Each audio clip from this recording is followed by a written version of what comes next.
Hello, welcome to CubsPS Plus, a Northside numbers game, a weekly podcast that dives headfirst into the analysis of hot topics driving Chicago Cubs baseball. I'm your host, Mike Waller, a lifelong Cub fan, full-time baseball stat nerd, and sometime youth baseball coach.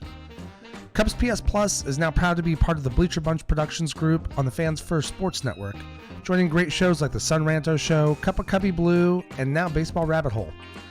The Bleacher Bunch Network is available wherever you get your podcasts, and CubsPS Plus is always available, ad-free, to Patreon supporters at patreon.com/CubsPS Plus, where you can support the show and always find a variety of benefits starting as low as $1 a month. In addition to the podcast feeds, you can also find me on Twitter or X, Instagram, TikTok, Threads, Blue Sky, and YouTube, all at CubsPS Plus, a spin on the baseball metric OPS Plus. Love the pod or hate it, please drop a review wherever it is you find your podcasts. If you've done that, thank you so much. Maybe you can share an episode with a friend. Welcome to episode 66. Now that the episode count is high enough that there are very few players who have worn the number, I'd go Rafael Ortega here, I'm going to start mixing in some interesting stats, which makes this the Sammy Sosa episode of this podcast in honor of his 66 home runs, crushing his historic 1998 home run battle with Mark McGwire. With CubsCon in the rearview mirror and Cubs moves still coming along very slowly, this week is a mailbag episode. Thanks to all who submitted questions. There were a lot of really good ones, including questions about prospects, trades, projections, and a lot of attention on Christopher Morel. Are you ready? I'm ready. Here we go. I'm excited for today's episode. It's been about 2 weeks since I've recorded. I went to Cubs convention, came back with some sort of bubonic plague that's taken me down for the last week. My voice still is not 100% there, but at least I'm over most of the sore throat, cough, stuffiness, general hell I've been going through for the last week. Thrilled to be back talking about baseball. Not a lot has happened. Basically, the day I recorded last time, the Cubs traded for Michael Busch. We'll talk about him some today, so I won't get into that trade now. Cubs convention was a lot of fun. I kind of recounted my experience on the Sun Ranto show last week, so if you heard that, you kind of got my thoughts. But Cubs convention was a lot of fun. It was kind of what I expected, but I also had never done it before, so it was all kind of new. I think I definitely want to go back this year. I went for all sessions, so I sat and listened to the hitting talks and the 84 team and the pitching and the opening ceremonies and played bingo and did all the things. I did not spend as much time maybe as I would have liked to just roam the exhibitions, go to some player meet and greets, that kind of thing. So, next year, hopefully I make it back, and next year I'll mix things up a little bit. But today, as I advertised on Facebook and a lot of you guys responded, I want to do a mailbag episode. There's not a ton going on with the Cubs. We still have are they going to sign Bellinger or won't they? We still don't know who I assume they're going to sign one more reliever. That market has started going now with Robert Stevenson, Brett Suter, Aroldis Chapman, and others coming off the board. Josh Hader going to the Astros. Yes, the Astros. Luckily, this is a Cubs podcast, not an Astros podcast. But I asked you guys for questions, and I got a lot of good ones, and I don't know how long this is going to take. I haven't done one of these, so we're going to dive right in. I did kind of group them together. There are some questions that have some overlap, so this way I can talk about it and not have too much repeat. So with that, we'll jump in. First question comes from David Berger, who submitted the question on Facebook. How do you think the Christopher Morel situation will be resolved? I haven't seen any sign that he's played passable first base in the winter leagues, and they just picked up a better third baseman. That's a really good question, and it's one that's, Christopher Morel has kind of been outside of, are they going to get Ohtani? Are they going to sign Bellinger? Of the guys who are still on the team, he's kind of been the centerpiece of all discussion for this offseason. He's been brought up in a million trade rumors. He doesn't seem to have a position, but at the same time, he did play a lot of third base in the winter league. They said he was working at first base a lot. I believe him. There's no reason to lie about it. But he didn't play first base in any games, which, that's the Dominican League. So it could be for a lot of reasons. It could be there was another guy playing that only played first base. Could be that he wasn't looking good. So it's hard to say for sure. But I think for me, I mentioned the Michael Busch trade. So let's kind of get into that first. That's who David's referring to as just picking up a better third baseman. Michael Busch is a third base prospect, third base, first base from the Dodgers. They got him from the Dodgers. And I'm going to break down the trade later. That was another question, so I won't get into too much detail there. But with the Dodgers, he's a top 50 prospect, but he's blocked. I mean, that team is loaded. They've got Mookie Betts at second. They've got Freddie Freeman at first base. They've got Max Muncy at third base. There's just been no place for him to play. He's come up a little bit, had a few at-bats, not much of a sample size to go on. But he's highly regarded. He's maybe kind of Matt Mervis-ish. He's got a ton of power. A little bit more positional flexibility because he can play third base as well as first base. There are some questions as to his defense. A little bit better hit tool than Mervis. So when I look at where are they going to put Morel, one of the questions is where they're going to put Michael Busch. I mean, I think Morel is kind of a guaranteed lock to be in the lineup and Busch isn't. I don't know that Busch is necessarily going to slot in third base. I think when they were talking about him at Cubs convention, they talked about him at first base a lot. So it may be that they're looking at Busch to potentially play first base, which would still leave third base open. One thing I'm not sure from a lot of the back and forths, various rumor mills, all the reports, is whether the Cubs are truly in on Matt Chapman. You hear sometimes that they are, sometimes that they're not. I think that's the biggest question for third base. If they go sign Matt Chapman, then definitely Morel's not playing there, and Michael Busch is probably more first base DH. But with Morel, there have been a ton of trade rumors, and I think at various points in the season, we've heard him going to Cleveland. We've heard him going to Miami for a young starting pitcher. There reportedly have been talks with Seattle. There were a lot of rumors early before Tyler Glasnow went to the Dodgers that Morel might be involved in a trade to the Rays.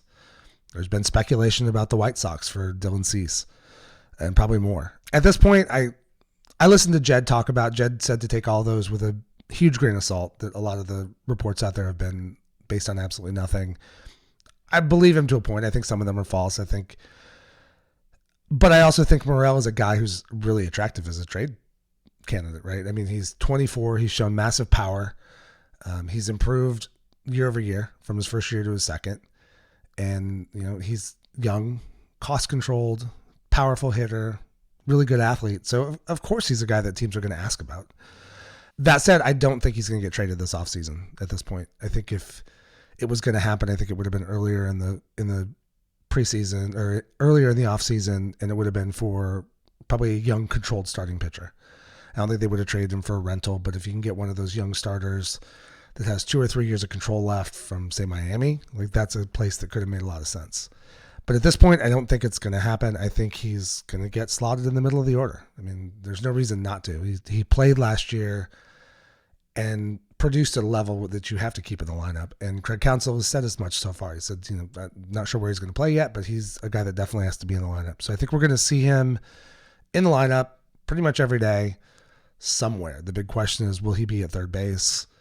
Will he be kind of a utility player that kind of floats around, give guys a day off? He's athletic enough, can play second, play third.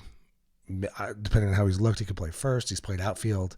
So he's a guy who could DH or kind of rove around the field, giving guys days off.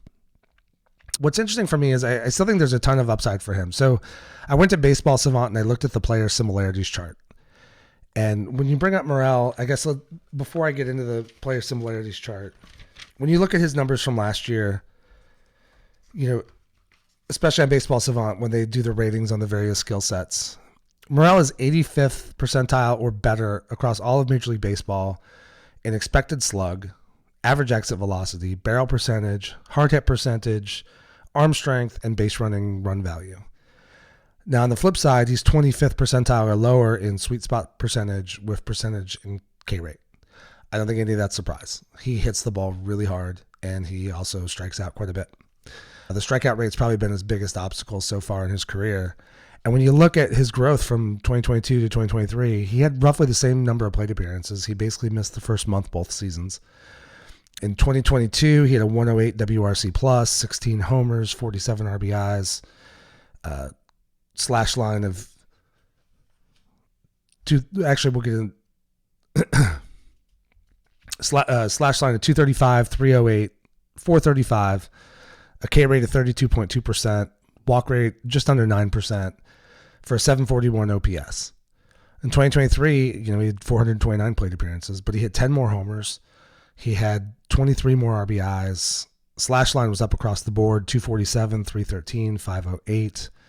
K percentage of 31%. So he dropped it a little bit. There were times this last season where he looked much more comfortable at the plate, where he was laying off some pitches that he swings at a lot. The more he can do that, the better and more dangerous hitter he's going to be. His walk rate actually fell a tick, but 8.9% compared to 8.4, so not a big change there.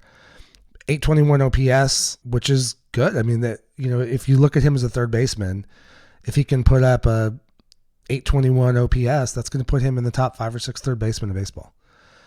If it's DH, it drops a little bit, but he's still probably top 10. In 2023, he had a 119 WRC plus. So when you look at his profile, the power, the hard hit balls, the swing and miss, you go to Baseball Savant and you look at the player similarities based on offensive profile.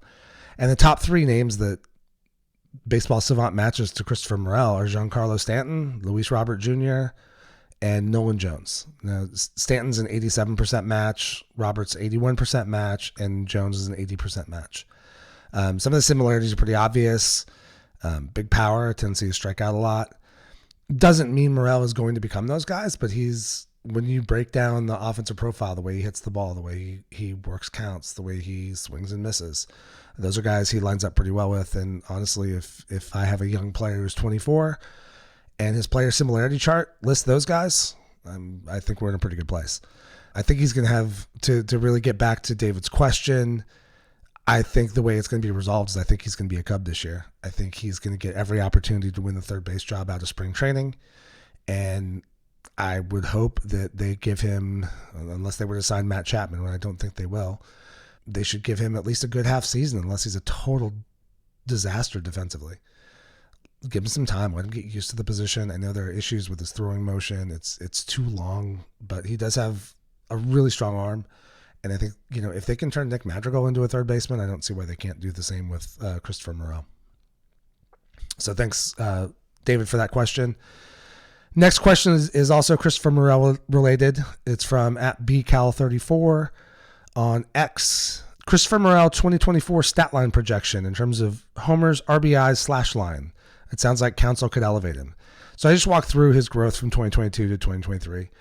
He's still 24. The book on him is out. So, I mean, pitchers could still find more stuff, but it's not like pitchers are going to suddenly discover that he has a hole in the swing. I mean, it's his job now to be a little more selective, have a little bit more plate discipline, and just, you know, jump the hittable pitches and lay off wherever you can. He's probably always going to have a high strikeout rate. That's just the kind of hitter he is.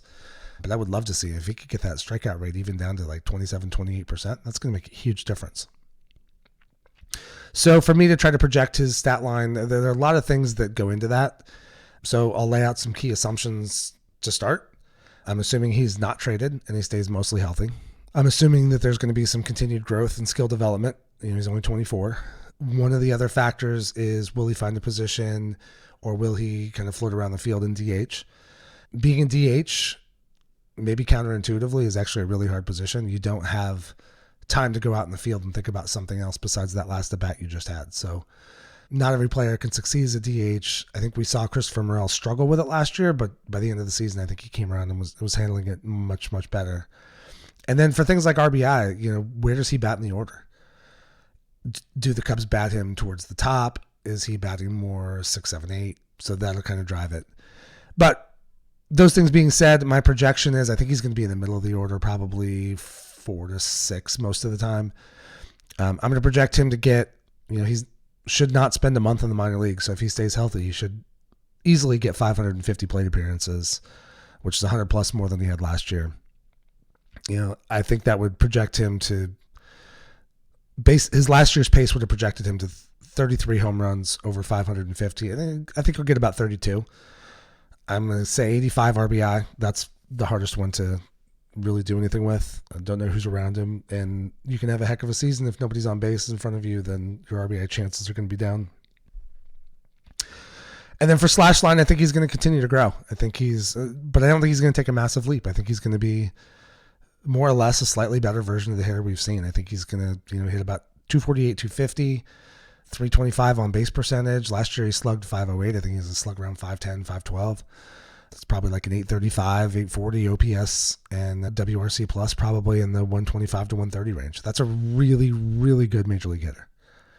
If we take a look at kind of try to bracket that and look at high end and low end, you know, on the low end, if he can't control the K rate, if he becomes less disciplined than he was last year, pitchers are just not going to give him strikes. he will strike out a ton. He'll wind up playing less, and his numbers will be worse than 2022. I don't think that's going to happen. He showed good numbers, and Lydom, I think he's going to continue to work on the things that he's been working on. On the high end, if he drops that K rate, let's say he drops it even more than I requested it, trying to get down to 27, 28. Let's say he gets down to like 25%. That's going to mean laying off a lot of pitches, probably means more walks. Because if he's not swinging and missing at a bunch of junk, he has massive power. He hits the ball really hard consistently. So if he's laying off pitchers out of the zone, he's going to increase that walk rate. And then at that point, pitchers are going to be more likely to fall behind. I think at that point, you could see him get up more like 35, 40 home runs. He could potentially get that OPS up in the 850, 900 range. I don't think he'll get that high this year, but he's 24 years old and he definitely has those tools. So thank you, BCal34, for that question. And now again, we'll continue to stay on Morel. So Stephen G on X asked, would you trade Morel for Pete Alonso if Alonso agreed to an extension with the Cubs? For starters, baseball doesn't have sign and trade, so I don't really know how the Tyler Glasnow thing happened. Certainly anybody can be traded and then have an extension, but when it was announced that the trade was contingent upon Glasnow signing with the Dodgers, I don't know. It's bizarre. Don't like it. But to answer this question, no, I wouldn't. I probably disagree with a lot of people. I'm not as high on Pete Alonso as a lot of people are. He is a really good baseball player. He has a ton of power. Absolutely no questions about that. But when you're talking about trading Morel for Alonso, I'm going to assume this is a straight up deal since that's a question that was laid out there. When you look at Pete Alonso, he is consistently in the lineup. He's played 150 games or the equivalent every single year he's been in the major leagues. The year he didn't play 150 was 2020 when he played 57 out of 60. So that's on pace for like 154. So he has huge power. He has a pretty manageable K rate. He does keep that in the kind of the mid 20s. Does not have a big walk rate, surprisingly. Like he puts a lot of balls in play. A guy with his power and his K rate, you kind of think a little bit more pitching around, you think he'd have a little bit higher walk rate. Then you look at the money. They just settled on the last year before free agency. He's going to make $20.5 million in 2024, and then he's a free agent. He's also a Scott Boras client, which certainly reduces the likelihood that he would do any kind of extension. My guess is he will hit free agency, but even if they agreed to do an extension, I think it's you're not going to get him to agree really for anything less than probably $30 million a year. Certainly minimum to sign before hitting the market. There's no way you're getting him for less than 27, $28 million. And really here are my concerns. When you look at his numbers in 2023, he took a step back. Now, I don't know. I don't think he's going to age well, but that doesn't necessarily mean that's what happened in 2023. The Mets had a mess of a year, total malaise in that entire clubhouse all season, traded off a bunch of parts at the deadline. Like it was not a competitive major league lineup at the end of the season. So, his protection was down. So, that's certainly a factor in it too. So, but he did take a step back. His K rate increased 4.2%. His batting average, which is not the biggest thing in the world, but his batting average fell off 54 points in the year where they got rid of the shift. And I don't think, I don't know that Alonso was a hugely shifted guy to begin with, but I mean, to fall that far now without the shift is kind of telling to me. His WRC plus fell 20 points from 141 to 121. Now that's still, 121 is a good hitter. It was 21% above average in baseball. And he also posted the lowest WAR of his career, and his on-base percentage fell 30 points. So you'd be making that trade right now, giving up a guy in Morel who's on the rise and young and cost-controlled for a guy who's going to be very expensive if he does sign a deal. And last year was a dip. And I already thought he wasn't going to age well before he had last season. Because a lot of those bigger power guys don't necessarily age well. You get an injury that hinders your rotation and that swing at all. You can get zapped to power fast. The Cubs also have some young power potential at the corners with Michael Busch now, Matt Mervis, Christopher Morel, reportedly working at all the corner positions. They've got Owen Casey in the minors with massive power, who's potentially projected to play first base. And they still might sign Cody Bellinger. Certainly, I think if, Cody Bellinger signs with the Cubs, I don't even know that Alonso is long-term a factor for the Cubs anyway. I think I'm going to guess the Mets probably make a push to re-sign him. But given all those things, and you wouldn't be able to get Alonso to sign anything less than probably minimum a 6-year deal at something close to $30 million a year. I don't know why you would give up Morel at this point, who is not as good a hitter as Pete Alonso is, certainly. But I could certainly see in 2 or 3 years a place where, Morel's rise kind of goes past Alonso's fall. So this could prove to be a horrendous take, and, Pete Alonso could keep this production up for years and years to come. But no, I would absolutely not make that trade. But thank you for the question. So Alex on X submitted 3 different questions. I'm going to take his first one here. I'll keep his other 2 grouped up later. Alex asked, how did you like the Michael Busch trade, and where do you see his future position? So, that's a really good, I think this trade is a really good example of what a good and deep farm system can do. The farm systems have one job. The job is to make the major league team better. And you can do that by taking talent, developing it, and turning those prospects into productive major leaguers. Or you can turn them into players that other teams are interested in and trade those prospects for pieces you can use now. And so this trade essentially is trading future for present. That is the core basis of this trade. The Cubs sent Jackson Ferris, who's a popular young left-handed pitcher. I was high on him. I think he has potential to be very, very good. He's also 19. He was just drafted out of high school in 2022. And new draftee Zaire Hope, who's also just out of high school. He was drafted out of high school in this past season, and the Cubs were able to convince him to go pro instead of going to play in the ACC at North Carolina. And so these are 2 guys who both seem very talented. I think everybody is very high on Ferris. He was pretty much every list I saw over the last year had him in the Cubs' top 10 prospects, probably 2nd, 3rd, 4th pitcher prospect, depending on what list you look and win. And Zaire Hope wasn't that far along yet, but seems like a really athletic, super talented player. Plays the outfield, has a lot of speed, good arm, good bat. So those are 2 guys I'm very high on, but the Cubs turn that around and they get help for the bullpen right now. They picked up Yency Almonte from the Dodgers, who's going to slot in the bullpen right now. He had a really, really good 2022. He did not have as good a year last year, so I'm sure the Cubs see things in him that they can work on in the pitch lab and get him more back to that 2022 form. And the Cubs have had a good track record doing that, getting guys who have been successful in the past, back into that successful kind of framework or pitch mix or whatever they're working on. And they picked up Michael Busch, who we talked about a little bit earlier, top 50 prospect with the Dodgers. And so here's what I like about the Cubs right now, for the Cubs right now. Almonte slots in the pen. Busch, the Cubs get a powerful young hitter. He's a guy that the Dodgers have been high on. A lot of people across baseball are very high on, but he's blocked. I mean, that Dodgers team is loaded. So the Cubs now pick up a guy who maybe has the power of Mervis with a little bit better hit tool, and he should compete for the starting job right away. And as far as the pieces they gave up, even if Ferris and Hope are really good, neither of them are likely to get up to the major leagues before 2026 or 2027, and that's assuming they stay healthy and go on a fast development plan. It could easily be 2027 to 2029 before they come up.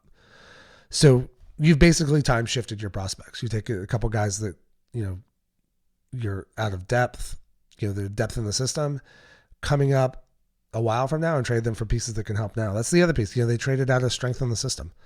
The Cubs have a lot of young arms that look good and they're progressing through the system. They're also deep in outfield prospects. So, giving up Zaire Hope and giving up Jackson Ferris don't really hurt them near term. Those were not pieces that were expected to contribute to winning Cubs teams over the next couple of years. Every trade has risks, so there's certainly risk in this one. The downside, the way this trade could work out badly for the Cubs is that, Busch is unproven so far. So there's an argument to be made that if you're going to trade a prospect as good as Jackson Ferris, that you want to get somebody who's a little bit more established and has a demonstrated track record. So Busch has struggled in his small stints. There's no guarantee that's going to continue, but there's no guarantee he's going to succeed either, like we saw with Matt Mervis last year. So, the risk in the trade is that Busch comes up and never really becomes a significantly productive hitter against major league pitching. Almonte might not be consistent. His track record in the past is up and down. So if the Cubs can't get him back to that 2022 form, then, maybe he's anywhere from not a help in the bullpen to maybe actively, a problem in the bullpen. There's also a chance that both Ferris and Hope, or at least one of them, goes and becomes a star later. Ferris, I think, has potential to be, number one, number two starter type. Obviously, that's a long way from here. Every player has so much chance for injury, but overall, I think this is a really good trade. I think it's a good trade for both sides. And I think everybody wants to win the trade. After every trade, who won, who lost, there are columns about that. Everybody would obviously rather win a trade than lose it. But it's also possible, and there's nothing wrong with having a trade where both sides get what they want. The Dodgers have a guy who, I talk about this a lot, like prospects are basically, if sort of dehumanizing, but the prospects are perishable.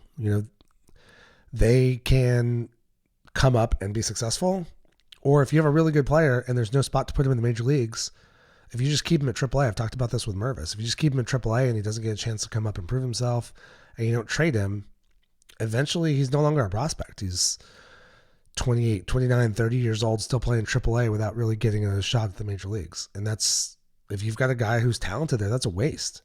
If you can't use him, trade him. So the Cubs were able to get talent off somebody else's system, time shift that talent forward to help now.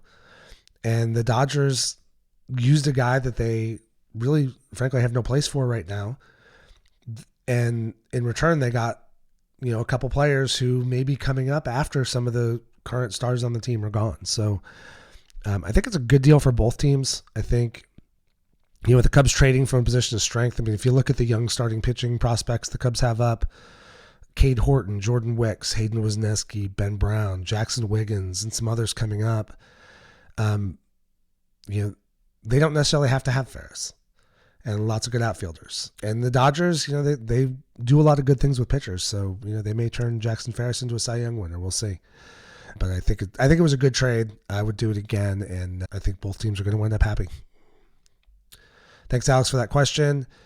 Next is Jared, who sent this through the Sun Ranto Discord. This question is mostly about, he used Wisdom and Madrigal as an example. So his question is really about, if you have two players who, all things being equal, are about even, do I think most managers would err on the side of playing a power guy or a contact guy?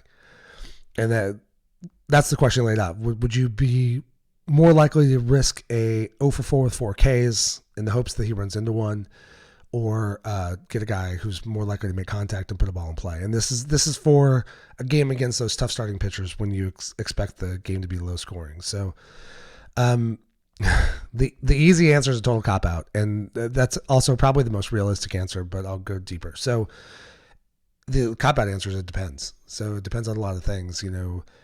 Is one player hot? Does one player have a better matchup with that pitcher? Is the handedness the same? Does, situational, what do you need? But the core question really is, would a manager play more for contact or power? And in a lot of systems, the power often gets the nod. The guys who have more power get paid more money typically. They typically play more. It's not perfect. Obviously, you got your guys like Luis Ariz, but if your hit tool is that good, of course you're going to play. If Nick Madrigal was hitting the 320, 330, a lot of people think he's capable of, if he can stay healthy and stay in the lineup every day, it's a little bit different equation too. But when he's kind of in now the lineup, I think he's better when he's playing every day. But when there's some questions, there are times where you might want to lean. So before I actually answer the question, some of the assumptions I'll work through. Let's just assume the two players are similar defensively, similar overall offensive player profile outside of the power versus contact. No clear difference against that particular pitcher, that particular pitcher type. Let's assume they're the same handedness. If you're facing a tough lefty, you're going to want a righty. If you're facing a tough righty, that might be a day you play Miles Mastrobuoni. And I'm also going to use the current Cub roster. So I'm going to assume, with the current Cub roster, I kind of think Morel's going to start at third base, but let's assume he's not. Let's say he's in that utility position. He's bouncing around as guys need days off. So we'll assume it's a day Morel's not going to play third base and Bush is playing first, and it comes down to Madrigal or Wisdom to play third. To make that decision, I kind of look at the guys who are going to be in the lineup. So, the Cubs currently would get power from Morrell and Seiya Suzuki, Dansby Swanson, some power from Ian Happ, maybe some power from Bush and Amaya if they're playing well. You get more contact from guys like Horner, Talkman, then Happ and Seiya also give you some pretty decent contact. So if it's a low-scoring game, I would probably lean to Wisdom. I'm generally not as high on Madrigal as a lot of people, but even that aside, I think if you think it's going to be a low-scoring game, Patrick Wisdom's more likely to hit in the bottom part of the order, and I just don't. I think you get more potential gain from Wisdom running into one, just hitting the ball harder, scorching one through the infield, maybe getting something down the line for a double, getting one lifted up in the air for a sac fly or home run. There's certainly every chance that Patrick Wisdom is going to go 0 for 4 with 4 Ks, but I would probably, in that type of game where you think it's going to be low scoring, I would probably run the gamble on that home run. That's a good question. It's something to think about. I think that's one that, David Ross world, I think it often went to the Madrigal side, except for, obviously if Patrick Wisdom's on one of his heaters, you leave him in there till the heater's over. But we saw what Ross did. I'm not totally sure what Council will do. It'll be interesting to watch. And I think it obviously varies by manager, but if I was in that position, I would err on the side of Wisdom. So thanks for that question. Next question comes from Jacob Zanola on X or Twitter. Who is your favorite prospect in the Cubs system? I love that question. It's a really hard question because I love them all. But no, I'll settle it down. I'll give two. I'll give one pitching prospect and one hitting prospect. And preface this by saying there are so many guys I'm excited about in the Cubs system. Some of them we've seen in Chicago. Some of them we haven't yet. Also, the next several questions are going to involve prospect talk. And if you really want good prospect talk, I work that stuff in. But my podcast focuses on primarily the major league team and the prospects that are very close to major league ready. You really want some prospect nerdiness. Greg Huss, Greg Zumack, those guys are just money for you. So both friends of the podcast, they've both been on. They both do great work in the prospect world, and they have way deeper information on the prospects than I do. But I will definitely take this question because I think right now, when we look down at the system, I think there are guys we're clearly excited about to help the Cubs over the next 1 to 2 seasons. And the two guys that stand out to me are Cade Horton and Kevin Alcantara. Two things I've always loved in baseball players is dominant pitching. I've always had an appreciation for the Greg Maddux, the Kyle Hendricks, the guys who don't throw super hard but can still get hitters out because they pitch really well. Good pitching is fun to watch, period. But man, it's a different level when there's somebody with that, just got that gas on that fastball, the dominating slider, the power guy out there that just can, rack up the Ks, strut around there a little bit. Kerry Wood's an all-timer for me, and I forgot to mention at the beginning, and with him and Ramos Ramirez going to the Cubs Hall of Fame, that was really awesome. I'll probably talk about that later this year as they get inducted. But there's been no Cubs pitcher more fun to watch for me than Kerry Wood. When he's on his game, you never knew what he was capable of, and you knew it could be great. And that's what Cade Horton brings. We're so excited. He's, got excellent command on his fastball. It's wild. Last year, he tore his way up through the minor leagues. His fastball sits 95, 97. He's got cut ride movement on it, and he throws that fastball to 70% strike rate.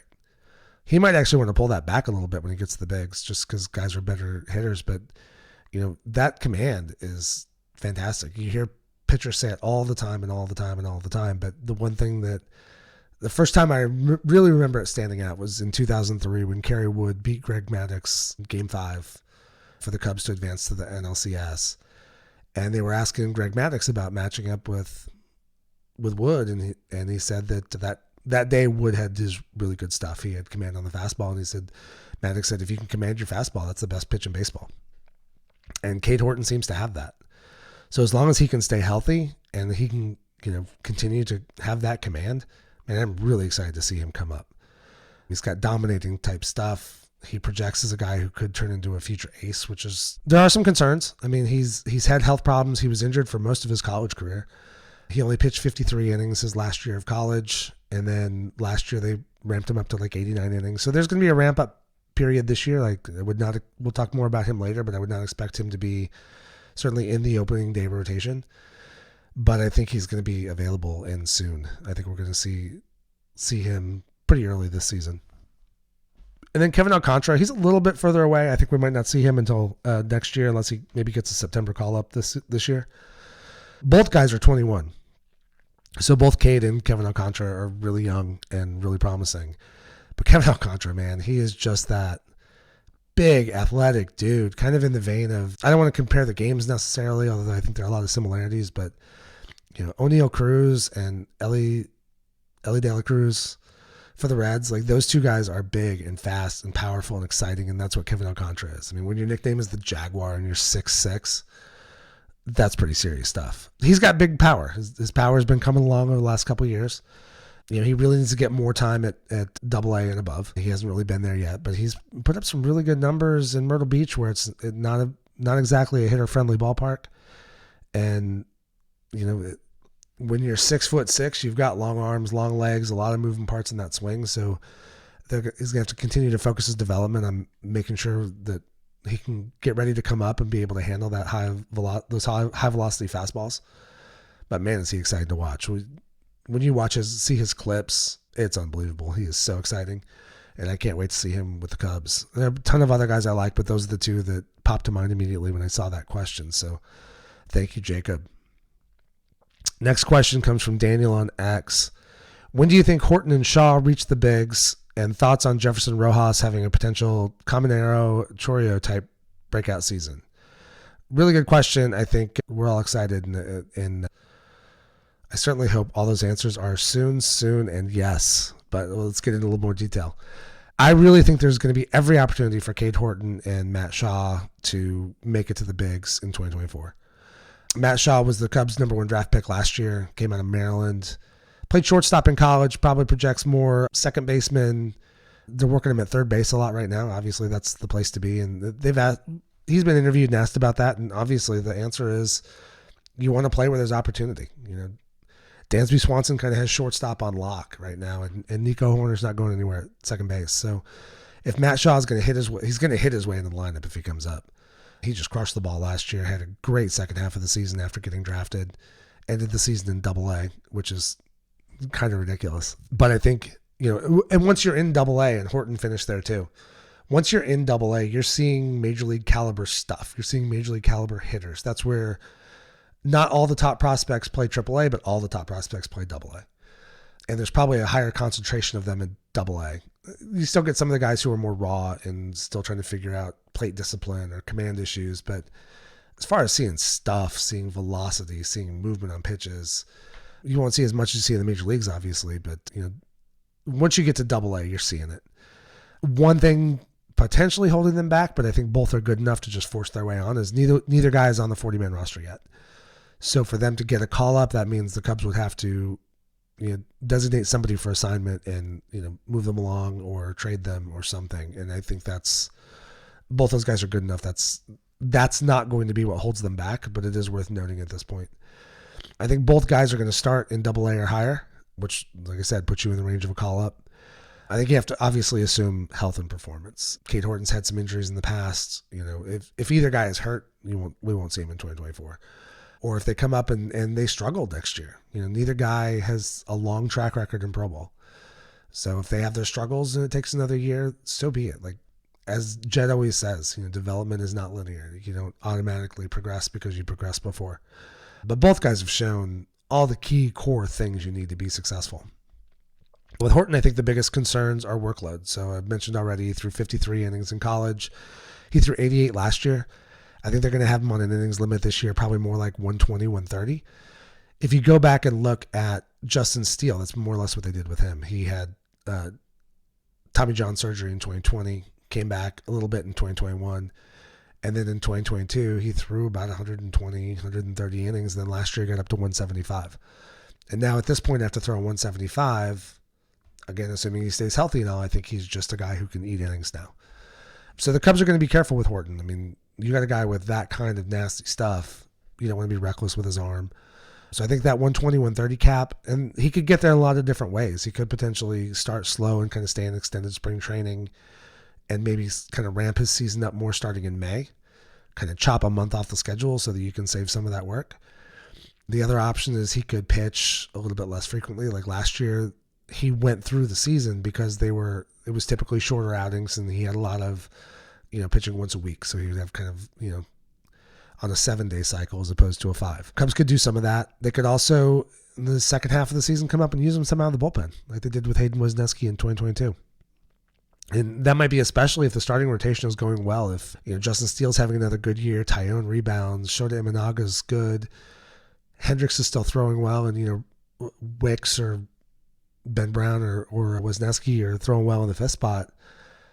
Bullpen may be the place where the Cubs have a need or use for his stuff. So there are a lot of different ways, but I think that'll be the cap. So if he stays in the minors and the major league pitching is really, really good and there's not really a place for Cade, if his pitch count or innings count starts getting up there, then maybe that might be a reason the Cubs don't see him much late in the season. But I think we'll see him this season. As long as he's healthy and performing, I would be surprised if he's not called up by like mid-June. Shaw's a little bit different. I think he's obviously pushing for playing time. That bat played last year, and I think if you really break down the component parts, I think it's going to play. But we don't even know what this team looks like yet for sure. I mean, are they going to sign Cody Bellinger? Are they going to make any trades? Are they still going to have Wisdom and Madrigal on the roster? Are they going to have Christopher Morel starting at third base? Are they going to sign Matt Chapman? I mean, if they sign Matt Chapman and Cody Bellinger, we almost certainly won't see Shaw in 2024 unless it's due to injury. So my best guess is I don't think they'll sign Chapman. I still think the Cubs are going to wind up with Bellinger. And I think that Bellinger will be kind of a hedge with PCA in center field. And you get PCA in center field. If he's good, then Bellinger maybe plays more first base. Or if Bush is killing it and PCA struggles, then maybe Bellinger's playing a lot of center field. He's a versatile guy. He can play all over the field. He can play both corner outfields. He can DH. He can play first base. So he'll be in the lineup and he'll play somewhere. I imagine they're going to give Morel every shot to win the third base job. But if Shaw keeps hitting, they're definitely going to be... Look at what the Cubs did in 2015 and 2016. There were tons of young guys coming up. Kyle Schwarber, Wilson Contreras. They didn't necessarily stay up the whole season, but somebody gets hurt. They come up and they start for a couple weeks, and then they go back down. And I think that may be what we see with Shaw. If there's a spot for playing time, bring him up and let him do his thing. And then if the starter gets healthy and returns, then maybe he goes back down to the minors. Because I think the main thing with Shaw is you're going to want him playing every day somewhere. Now, maybe by the end of the season, if you want his bat around on the bench, something like that, then that's different. But you don't want Matt Shaw as a bench player in Chicago this year. He needs to be starting and playing and getting his 4 or 5 at-bats every day. So I think we'll see him. He's a little bit less likely than Cade Horton. It's a little less clear where his position would be, but I do think we'll see them both this year. Jefferson Rojas, that's a really interesting question. So he's 18 last year. It was his first year playing stateside. And what was really impressive to me is not only did he really start to take off last year, but he really, I thought, developed and kind of grew throughout the season. You hear Greg Zumack, Huss especially, love talking about this guy. He put up really good numbers in Myrtle Beach. Again, as I mentioned, that's a very pitcher-friendly park. And he's got speed. I don't know about the defense at shortstop. He sounds like he's average-ish, decent arm. But Swanson has shortstop on block for a while anyway, and the Cubs have other shortstops in the system. So the really good thing about drafting and signing shortstops is that they're good athletes and can play other places. So maybe Rojas moves to second or short or plays the outfield. He's athletic enough, I think, to do it all. But the kind of jump you're talking about is him going from a good prospect, an interesting kid we like at 18 that projects a lot of tools, to all of a sudden he's a guy, Jackson Churio, especially, the Brewers just signed him to a long-term contract, and he's never even played in the bigs before. So, that's a big jump, and that's a big jump for a kid to take, and those jumps are rare. So the question is, he's 18. He's only had 1 year of ball in the States, and that's not an easy process in itself. When you come from another country, you're here. I don't know him personally. I don't know specifically his language situation, but English is not his first language. He's in an entirely new country. He's in new cities. He doesn't have his familiar people around him. That's a really hard thing to do, and a lot of guys struggle with that adjustment, and he really seemed to handle it well. So I think that bodes really well for him moving forward. I think the biggest question with him is plate discipline and ability to handle velocity, which is kind of the question with every young hitter that comes through. I think he has the capability of doing it, and whether he will, again, like the guys who make that Jackson Chourio type jump are very rare for a reason, because that's a really hard jump to make. But he's only 18, so even if I think he's going to kind of explode this year. Will he make that kind of a jump? I probably wouldn't go that far. I think he's going to get to Double-A. We may see some of what we saw with Alcantara last year when he moved up.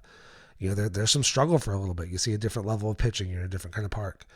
And I think we may see that with Rojas, but all the tools seem to be there. So I think he's going to wind up having a good season. I think he's going to continue to rise in prospect lists. I think almost every prospect list right now has him in the Cubs top 5. I think he's going to be, especially if a couple guys graduate off the prospect list, I think he's going to be in everybody's top 2 or 3. I think he's going to be, by the end of the season, could be a top 30, top 20 kind of player. It doesn't necessarily mean he'll be as poised to make that Jackson Chourio jump, but Jackson Chourio right now is like top prospect in baseball, or second. So depending on where you look. So I don't know if he'll jump that far, but I think he's going to have a really big year, and he's one I'm really excited to see. So thank you for that question. Now, Alex from X with the last 2 questions that he submitted. Who are guys that you wouldn't touch in the farm system unless you got a star player in return? So that's a good question, and I see that come up a lot. Like, so-and-so is untouchable. I don't believe in untouchables. I don't think anybody is ever untouchable. I think some guys are really, really expensive, though. I think not only are some guys expensive, there are some guys where it is very, very difficult to find appropriate value in a trade. And so right now I would say the 3 guys that stand out to me as the hardest to find good value in a trade, which I still would not say they're untouchable, but it means it's going to be very hard to come up with a trade that's worth it for the Cubs to make that deal, would be Cade Horton, Matt Shaw, and Jefferson Rojas. And I'll go through each guy and why. So Horton projects as a potential ace. We talked about him a lot already in this podcast. And that's really rare. You look around baseball and every team has a number 1 starter. So in the sense, there are 30 number 1 starters. But realistically speaking, in any given time in baseball, there are about 15 kind of true aces. Guys who would be basically number 1 on any team at about any time. And sometimes one team will have more than one of those guys. So those guys are rare. They don't come along very often. And when you have one who is not only capable of being that, but he's 21 years old, got electric stuff, it'd be really hard to find equivalent value. You'd really have to be, Cade Horton still has all of his years of control in front of him. He looks like he's a guy who could pitch in the major leagues right now. So in order to give up that potential and all that control, you'd have to get a guy who's basically already established as a star, but also has years of control at a pretty reasonable value. So you wouldn't be trading him for a prospect. You'd have to trade him for somebody who's already established as, say, a top 1 or 2 starting pitcher, or potentially a guy like Luis Robert. I've seen trade rumors of White Sox kind of shopping him. He's not cost controlled in the pre-arb sense, but he signed an extension with the White Sox. It's very team friendly. He's a very good price, and I think he's got 4 years of control left on that deal. He's a superstar caliber player that you could get right now for a guy that does still have question marks. Like that's what it would take, and that's a very hard deal to make a deal out. Very hard to make a deal out of, because the Cubs are going to be reluctant to do it. We know how risk averse Jed and Carter are. But also you'd have to wind up throwing multiple players in there, and that kind of sets the balance, and it's really hard to do. So while Cade Horton isn't untouchable, I think he's a guy that's almost impossible to trade and get value for at this point. Jefferson Rojas is a little bit different. He is years probably away from the major leagues. And maybe, as we talked about in the last question, maybe he makes that Jackson Chourio jump and can play next year. But again, that's rare. It doesn't happen very often. So something that Greg Huss talks about a lot, I'll cite him again, friend of the pod. When you deal prospects, you want to trade them at a point where they have a lot of value. So ideally, you'd want to max their value. So if there's a guy that is highly rated, scouts love, but there's something in his game you're not so sure about. You're starting to see something that maybe you're not wild about. At that point, when he's young and hasn't been exposed, that's a really good time to trade, because you can get that top prospect value potentially. On the flip side, you can trade a guy, once he's made his burst, he's not in the major leagues yet. There's no major league warts on his game. There's no book on him in the bigs yet, but he's established as, top level prospect. Good time to trade. You can get a ton of value. Jefferson Rojas is kind of right in between. I think he's going to make a jump this year to become one of those top guys, but I don't think he's there yet. So to trade him now, I think you could certainly get a good deal. You could get good talent back in a trade that involves Jefferson Rojas.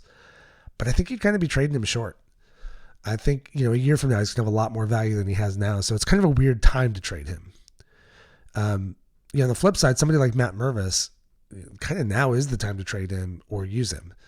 I've talked about this a lot, but if he spends another year at AAA without really getting a shot at the bigs, all of a sudden then he's starting to look like 28, 29 heading into a potential rookie season.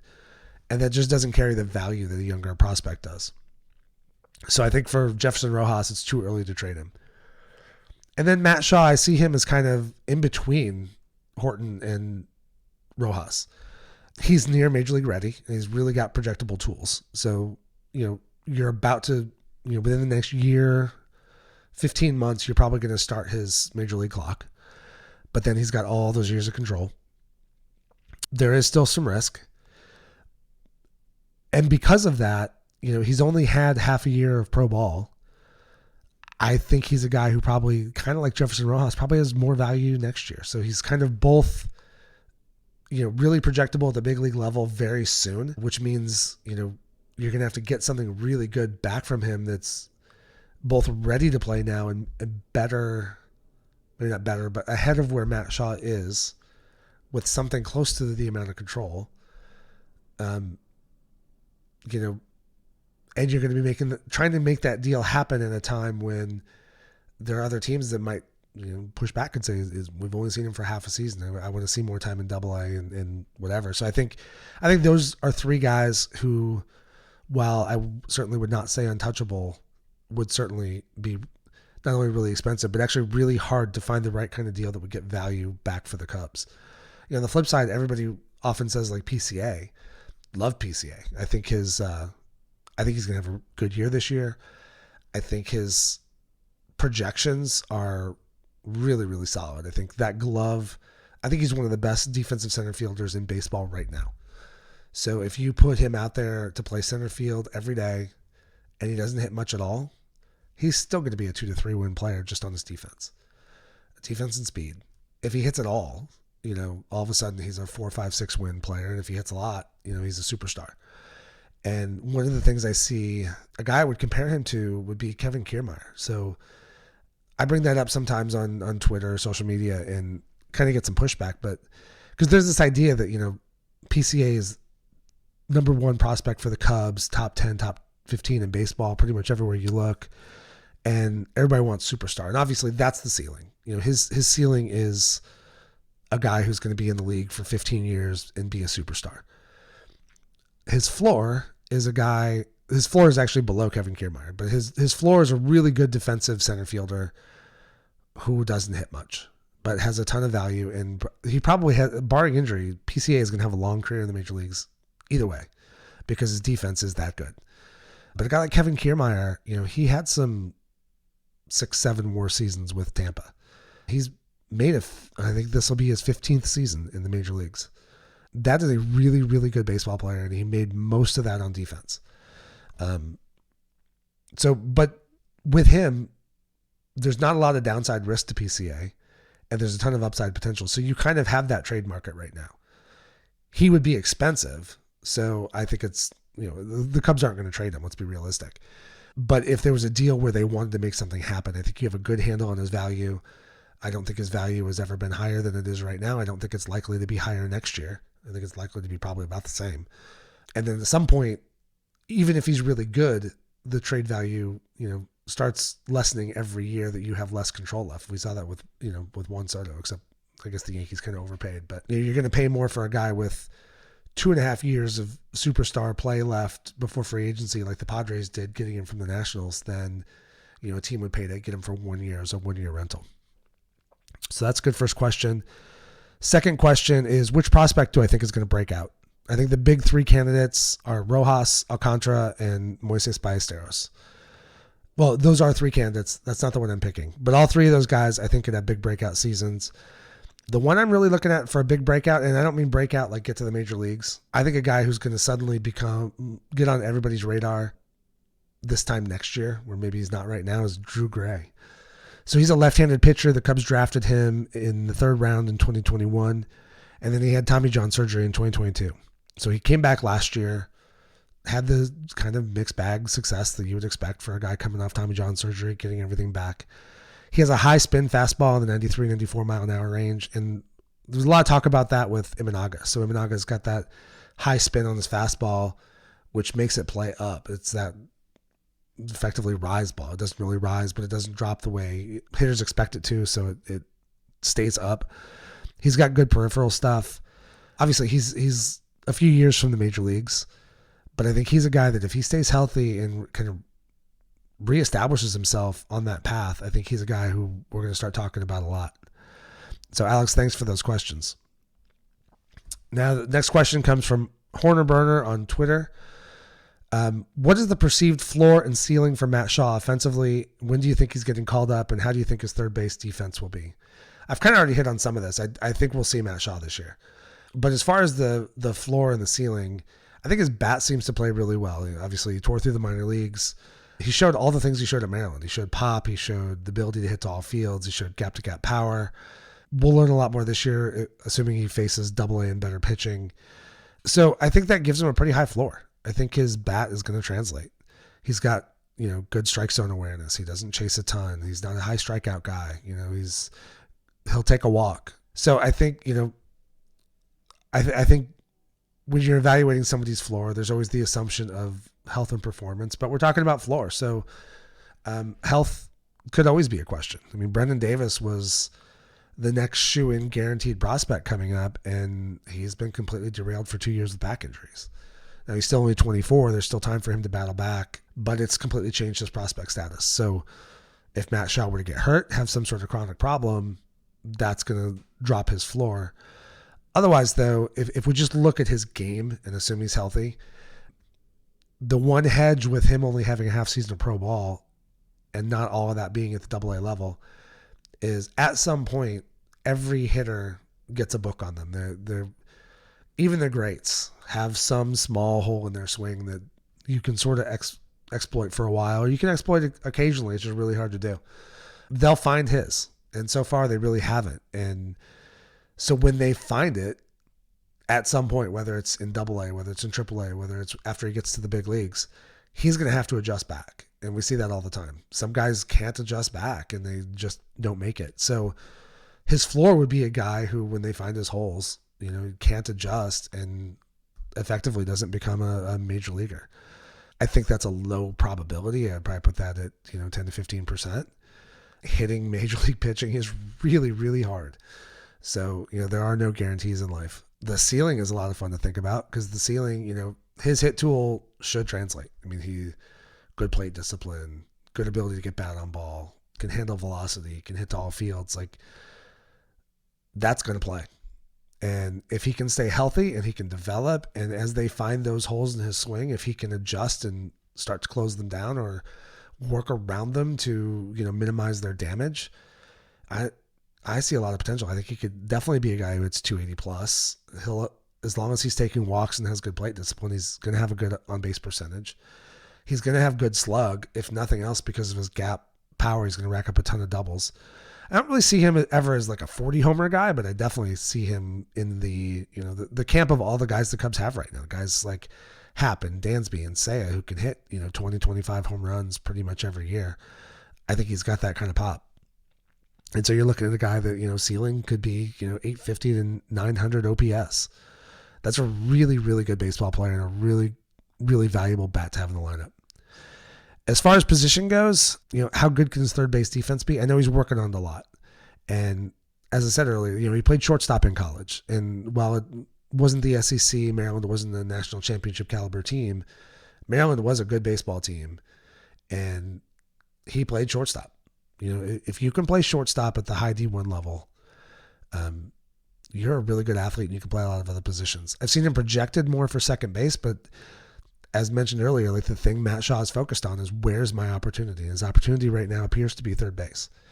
I think as far as when you look at the defense, there's everything from footwork and reading the ball off the bat, hands, glove position. I think all that stuff is going to be solid. He was maybe not a superstar defensive player in college, but he had a good reputation defensively. So I think he's going to have all that stuff down.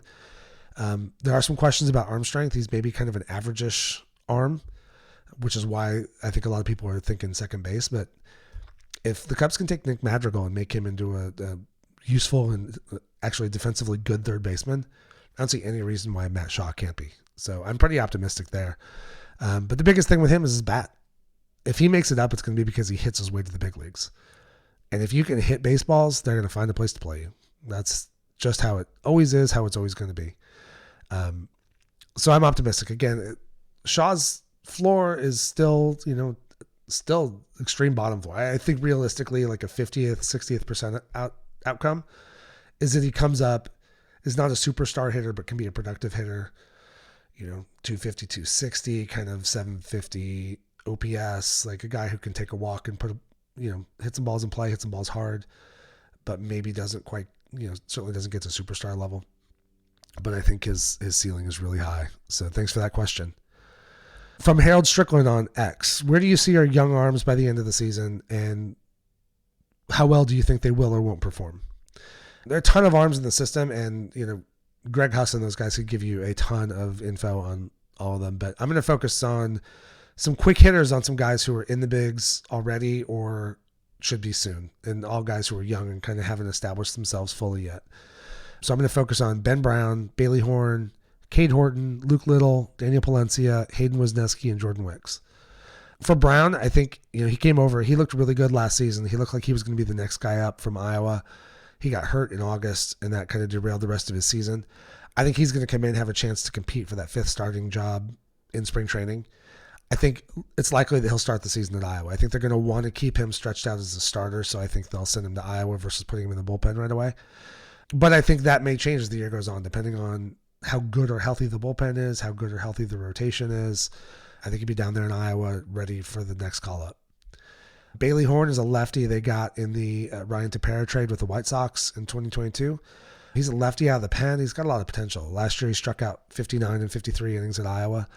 He struggles with command sometimes, and that's why he didn't make it up last year. But he's now been added to the 40-man roster, so that tells me that the Cubs are either high on him or putting him in a position to, get a shot and either succeed or not. So I think he'll start the season at AAA, but I think he's probably a guy, has all three of his option years left. So I think he's a guy who will ride that Des Moines-Chicago shuttle a good chunk of the year, get some work. I would say I don't see him filling a leverage role of any kind unless, he really earns it. I think he'll be up and down. I think he'll get low leverage spots and get exposed to the major leagues, which is probably exactly where he should be. We talked about Cade Horton already. I won't spend a lot of time on him, but I think we'll see him by mid-June. I think they're going to have a 120 to 130 inning cap on his innings count this year, but I think we'll see him. Luke Little is a guy I'm really excited about. I think he's going to step up big time. I think down the stretch last year, I think the Cubs arguably should have used him more. He looked at times dominant out of the pen. Very, very small sample size. But he has massive stuff. He's a giant human being in spite of his name. And I think he's got all the attributes to be a big back of the bullpen guy. I don't think he's going to start back of the bullpen, but I think he's going to be a guy who you see in the 6th, 7th inning, depending on matchups. And I think he's going to be successful and kind of up his profile throughout the year. I could see, this year I think Edward Alzolay is going to be the closer. I think Luke Little's absolutely a guy that has closer potential. So I'm really excited about him.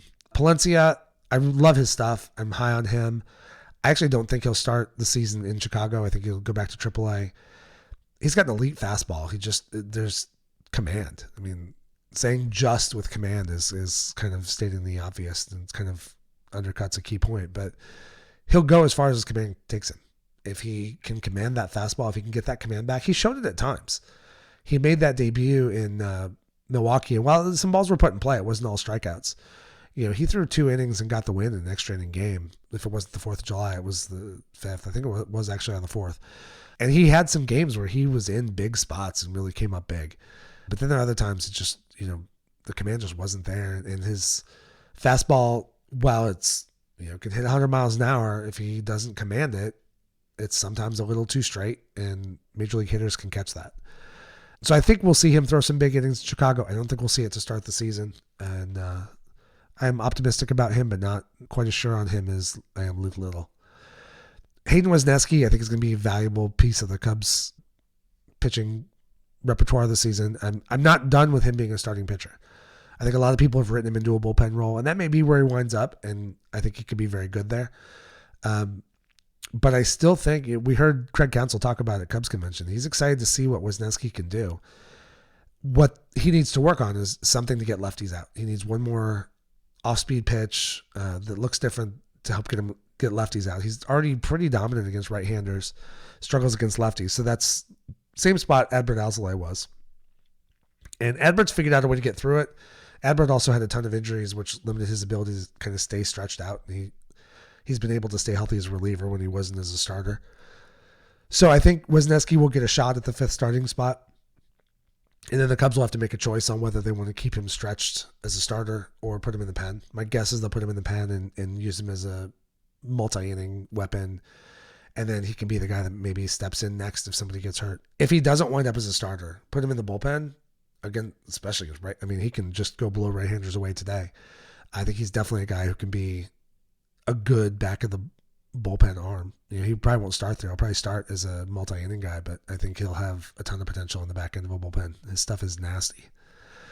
And then last but not least, Jordan Wicks. He made a heck of a debut last year. Really threw well across 6 or 7 starts. I think he's the guy that's going to win the fifth starting job out of spring training. But it's not going to be handed to him. I think he's going to have to earn it. So it's going to be a competition with him, Hayden, Ben Brown, Javier Assad.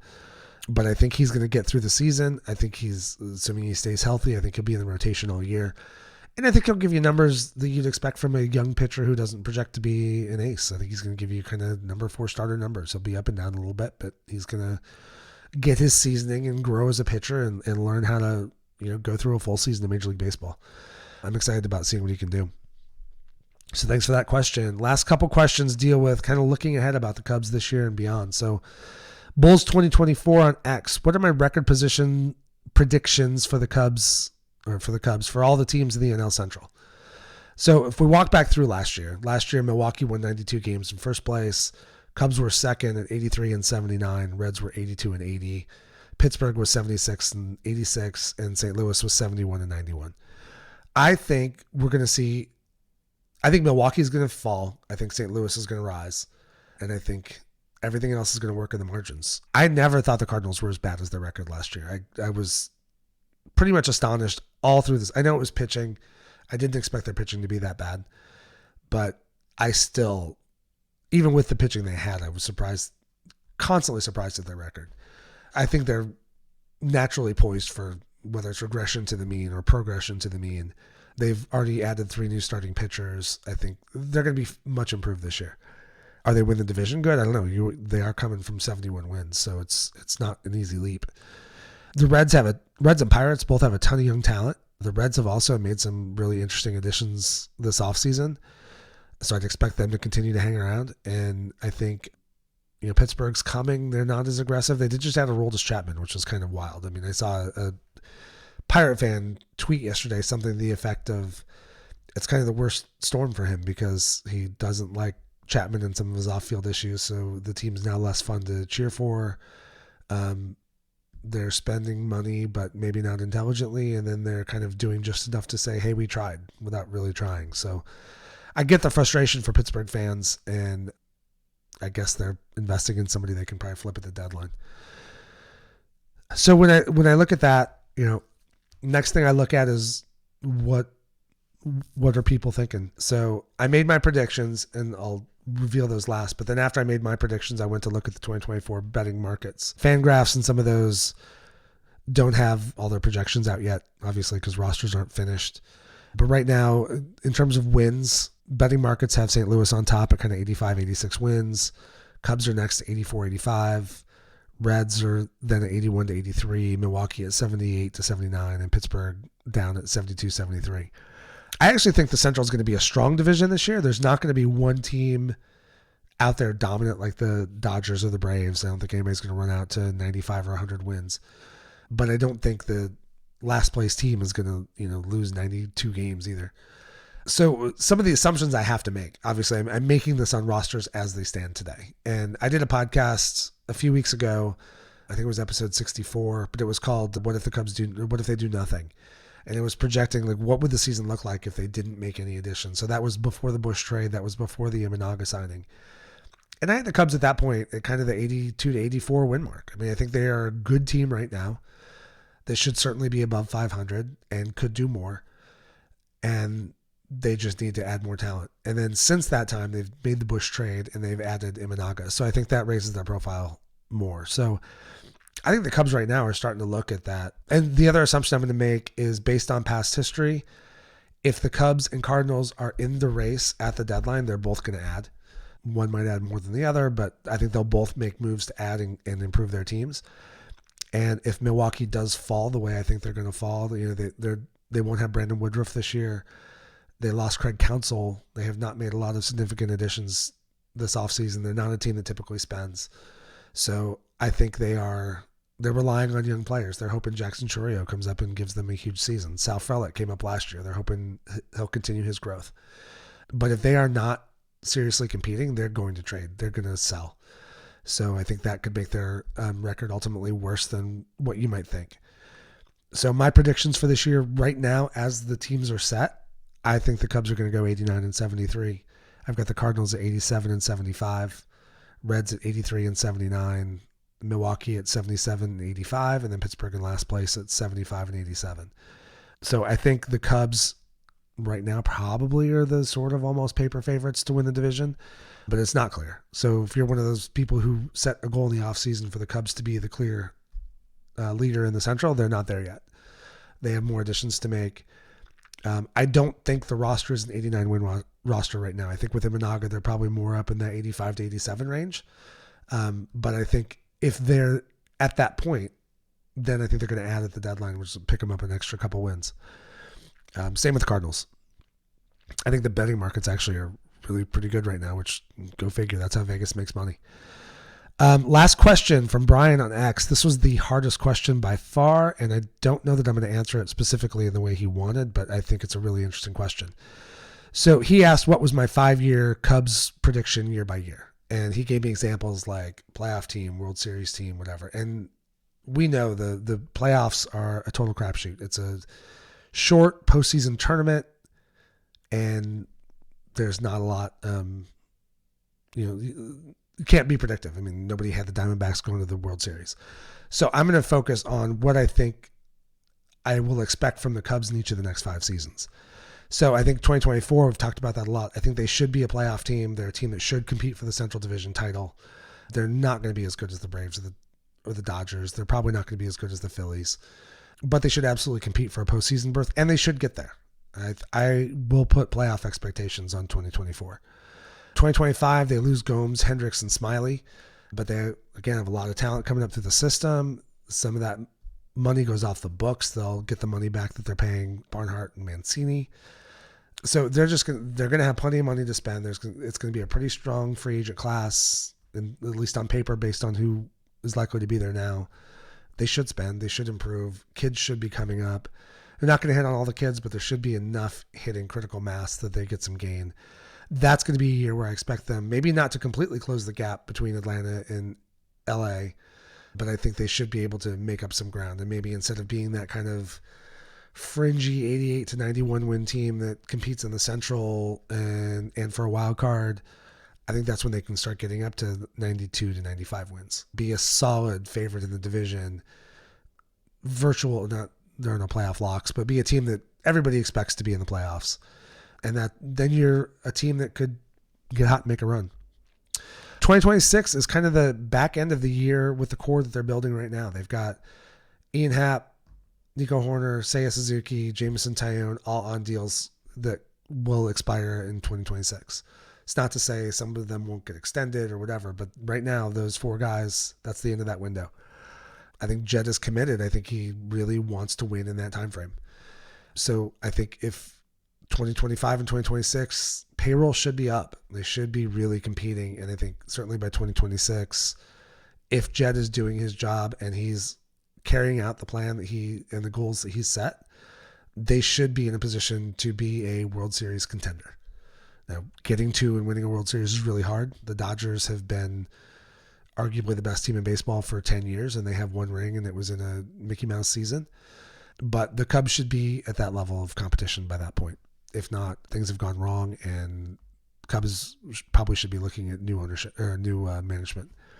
2027, if Jed does what he talks about doing, smart decision on top of good decisions, you're bringing new talent in every year and some talent's leaving every year, that having those contracts expire after 2026 should not be a huge deal. Now, that may be some bigger money coming off the books. If they've been at that point over the CBT for 3 years, maybe 2027 is a year where they pull back a little bit like the Dodgers did last year, just to kind of reset and get under. But by that point, they should have enough good young talent up there that's cheap and controllable that they can probably do that and still win, And then I think in 2028, again, if I don't know what the roster looks like in 2028, but if sustained success is the goal, then, that's where we are. And they should be, at that point, they should be perennial playoff contenders. There are going to be bad years. There are going to be years where you just get crushed with injuries, all that sort of thing. But, the Cubs should be in a position where they're in the playoffs 4 years out of 5, where they're seriously competing to make a run in the playoffs, 2 or 3 years out of 5. And so I think the next 5 years should all be playoff years. I think especially building 2025 and 2026 should be serious playoff years. And probably they should be there in 2028 also, because if they reset in 2027, then, they should have money to spend and go back at it in 2028. So I want to thank you guys for this. This was a lot of fun. It's a little bit long, but not too bad. I've had longer episodes. Love the questions. I wasn't sure what I would get calling out for a mailbag episode, but these questions were good. Always feel free to drop questions in my DMs, hit me up, tweet at me, something like that. All the social medias, I'm out there. Drop comments on YouTube. I can mix questions in every week. I can do periodic mailbag episodes, but love the interaction, love the thoughts, and I really appreciate you guys are listening. I really want to thank all the listeners who submitted questions, and thank you to you for joining me today. If you like this episode, please drop a rating and review wherever it is you get your podcasts, and share the episode with a friend. Just a few seconds from you gives me great feedback and helps other Cub fans find the show. You can find me on Twitter, Instagram, TikTok, Threads, Blue Sky, and YouTube, all at CubsPS Plus. And check out the Patreon page, patreon.com/CubsPS Plus, to help support the show. As always, the theme music for this podcast is Prospect Park West by Jerry McCoy. This is Mike Waller, host of the CubsPS Plus podcast. Every day with Cubs baseball or talking about Cubs baseball is a great day. Go Cubs!